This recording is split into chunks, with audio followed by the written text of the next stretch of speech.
Hello friends, আপনারা সবাই কেমন আছেন? আশা করি আপনারা সবাই ভালো আছেন, আমিও ভালো আছি।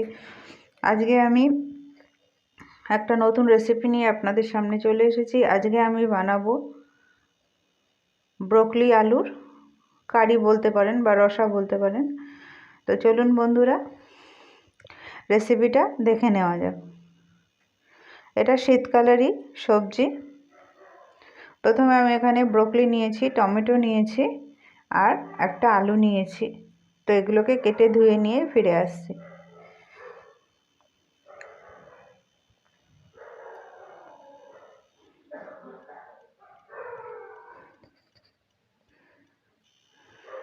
সবজিগুলোকে কেটে নিয়েছি।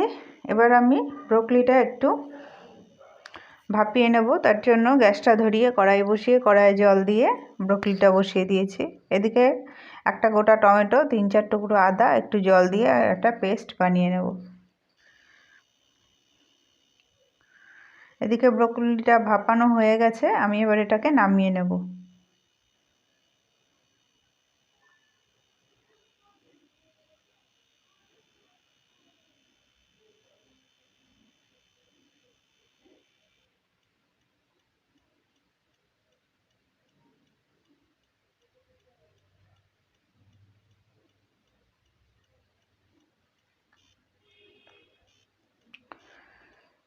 এবার আমি কড়াইয়ের মধ্যে দিয়ে দিয়েছি সর্ষের তেল।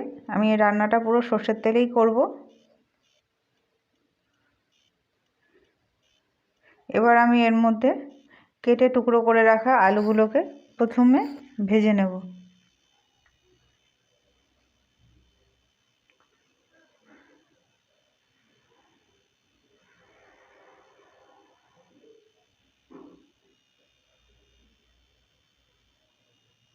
আলুগুলো ভাজার সময় আলুর মধ্যে সামান্য একটু লবণ আর হলুদ দিয়ে ভাজবো।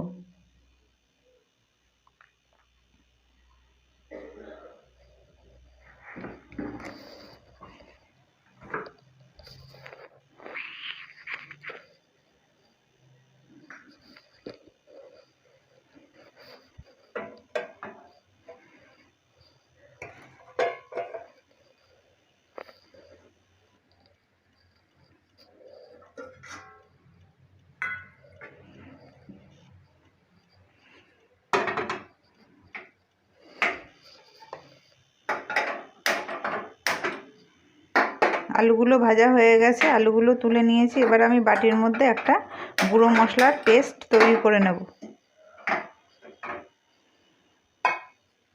এখানে দিয়ে দিলাম 1 চামচ নুন, হাফ চামচের একটু হলুদ গুঁড়ো, 1 চামচ জিরে গুঁড়ো, হাফ চামচ ধনে গুঁড়ো আর হাফ চামচ কাশ্মীরি লঙ্কার গুঁড়ো জল দিয়ে একটা পেস্ট বানিয়ে নেব।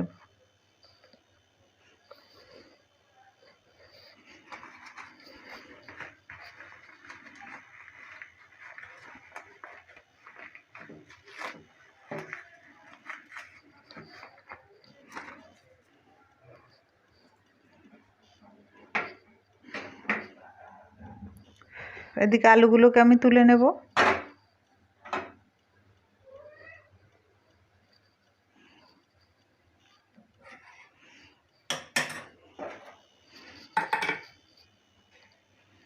এবার আমি ব্রোকলিগুলোকে একটু হালকা ভেজে নেব।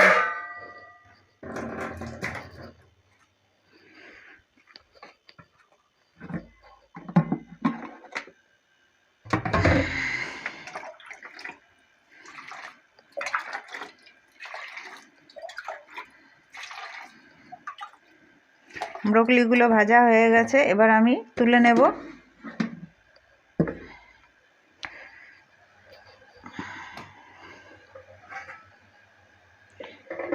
এবার কড়াইয়ের মধ্যে আবারও একটু তেল দিয়ে দেবো আমি।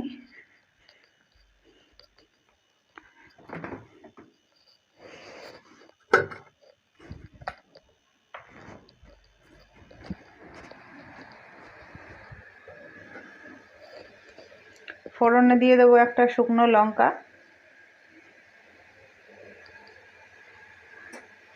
সামান্য একটু গোটা জিরে, 2টো এলাচ।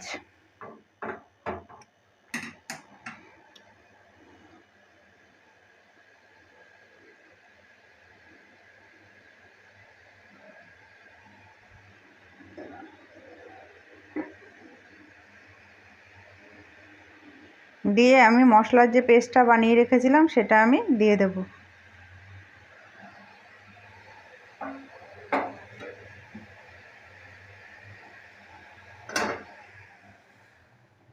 আর দিয়ে দেব মিক্সিতে যে টমেটো আর আদার পেস্ট করে রেখেছিলাম সেটাও। আমি এখানে কাঁচা লঙ্কার ব্যবহারটা করিনি, আপনারা যে যেরকম ঝাল খাবেন সেই অনুযায়ী কাঁচা লঙ্কা দিতে পারেন।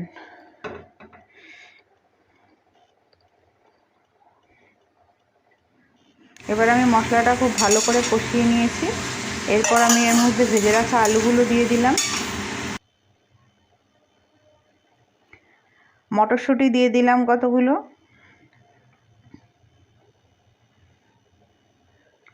এর মধ্যে ভেজে রাখা ব্রোকলিটাও দিয়ে দেব, দিয়ে একটু নাড়াচাড়া করে আমি এখানে গরম জল দিয়েছি, তো পরিমাণ মতন গরম জল দিয়ে দেব, দিয়ে ঢাকা দিয়ে দেব।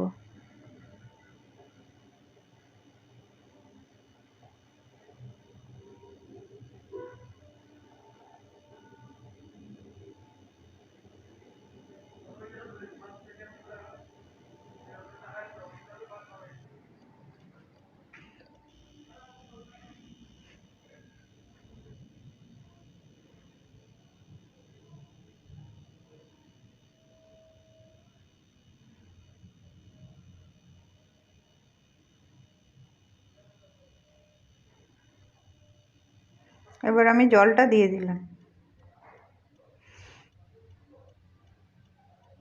সেদ্ধ হওয়ার জন্য ঢাকা দিয়ে দেবো।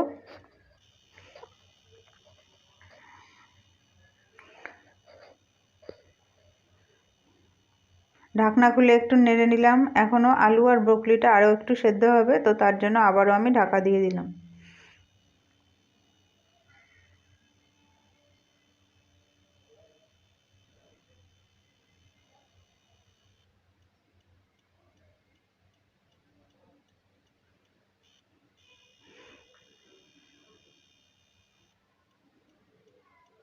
এবারে আলু ব্রোকলি দুটোই সেদ্ধ হয়ে গেছে।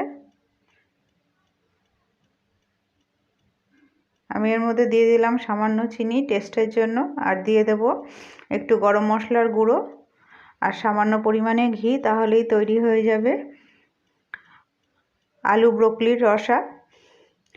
ভিডিওটা ভালো লাগলে লাইক করে দিয়ে পাশে থাকার অনুরোধ রইল, আর অবশ্যই আপনারা কমেন্টের মাধ্যমে জানাবেন যে আপনারা কিভাবে ব্রোকলি বানান। এটা গরম ভাত, রুটি, পরোটা সব কিছুর সাথেই খেতে খুবই ভালো লাগবে।